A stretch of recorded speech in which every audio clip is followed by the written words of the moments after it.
Merci, Monsieur le Président. Madame le rapporteur, chers collègues, si je devais trancher par une formule, je dirais ceci: asservir l'apprentissage, mais également l'orientation aux besoins de l'entreprise, voilà toute votre réforme. Et cela ne nous convient pas, évidemment. Concernant l'apprentissage, ce texte est vicié dans son principe. Pour l'apprenti, il ne s'agit plus d'acquérir des savoirs tant théoriques que pratiques, dans la perspective d'un diplôme national, sinon d'acquérir de l'employabilité. Et pour les entreprises, en revanche, il permet de fabriquer cette employabilité à bon marché. J'en veux pour exemple le contrôle du contenu pédagogique qui pourra en effet être assuré par des représentants de chambres consulaires et de branches.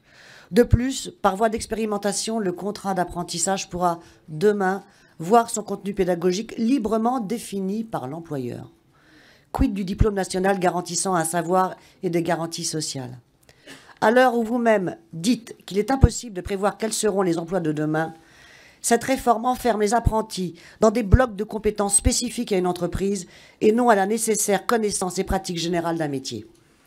Mes chers collègues, l'employabilité dans votre français libéral, ce n'est pas devenir employable partout, mais c'est faciliter des ruptures de contrat pour l'employeur. L'employabilité, c'est la libération de la formation des apprentis pour des CFA de plus en plus subordonnés aux desiderata de l'entreprise ou de la branche professionnelle.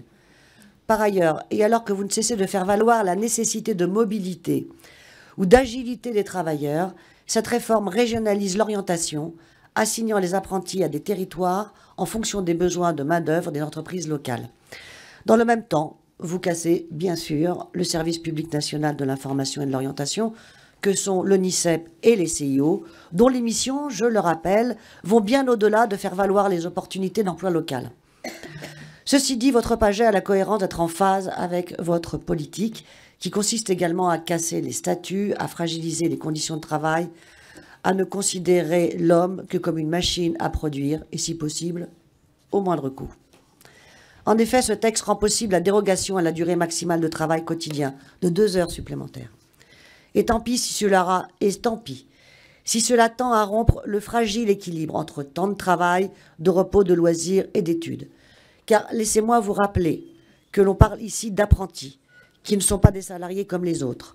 Ils sont dans un temps d'éveil, de construction de soi et de formation qui suppose la plus grande attention à des conditions de travail décentes. En outre, vous légiférez alors qu'aucun bilan n'a été tiré des expérimentations et difficultés que rencontrent les protagonistes de l'apprentissage, notamment son manque d'attractivité. Et en matière d'attractivité, je ne suis pas sûre que les mesures dont je viens de parler l'accroissent. En revanche, proposer, comme nous le faisons, de créer un véritable statut de tuteur en entreprise pourrait constituer une partie des avancées.